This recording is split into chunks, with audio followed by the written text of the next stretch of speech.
Hello, എന്തൊക്കെയുണ്ട് വിശേഷം? നല്ല അടിപൊളി മുളക് കിട്ടിയിട്ടുണ്ട്. അപ്പം മുളക് ബജി ഉണ്ടാക്കാം. മുളക് കഴുകി വൃത്തിയാക്കിയതിന് ശേഷം അതിനകത്ത് കുരുവൊക്കെ ഞാൻ എടുത്ത് കളയുന്നത് എന്താണെന്ന് വെച്ചാൽ, എനിക്ക് എരിവ് ഒരുപാട് ഇഷ്ടമാണെങ്കിലും എൻ്റെ ബോഡിക്ക് തീരെ ടോളറേറ്റ് ചെയ്യാനുള്ള കഴിവില്ല. കാരണം ഞാൻ ഒരുപാട് എരിവുകൾ കഴിച്ചാൽ, എരിവുള്ള എന്തെങ്കിലുമൊക്കെ കഴിക്കുമല്ലോ, അപ്പോൾ ചുണ്ടെല്ലാം കൂടെ ചുമന്ന് തടിച്ച് പിന്നെ അത് ബാക്ക് ടു നോർമൽ ആവുന്നത് വരെ ഉള്ളൊരു ഇറിറ്റേഷനുണ്ട്. ആ ഇറിറ്റേഷൻ സഹിക്കാൻ പറ്റാത്തതുകൊണ്ട് മാത്രമാണ്, ആ ഫീലിംഗ് വന്നിട്ടുള്ളവർക്ക് മാത്രമേ അത് മനസ്സിലാവൂ, അതിൻ്റെ ആ ഒരു തീവ്രത. അപ്പോൾ ഞാൻ ബാറ്റർ പ്രിപ്പയർ ചെയ്യുകയാണ്.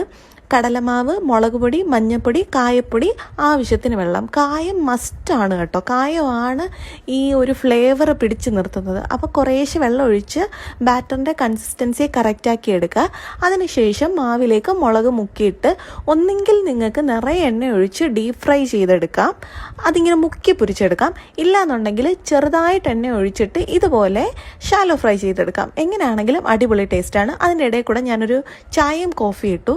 ചായ ഞാൻ ഇങ്ങനെ സെർവ് ചെയ്യുന്നത് എന്താണെന്ന് വെച്ചാൽ, ഒരു തവണ ഞാൻ ഡയറക്റ്റായിട്ട് ഗ്ലാസ്സിലേക്ക് ചായ സെർവ് ചെയ്തപ്പോഴത്തേക്ക് ഗ്ലാസ് പൊട്ടിയിട്ട് ചായ എല്ലാം കൂടെ വെളിപ്പോയി. അതിനുശേഷം ഞാൻ ഇങ്ങനെയാണ് കേട്ടോ സെർവ് ചെയ്യുന്നത്.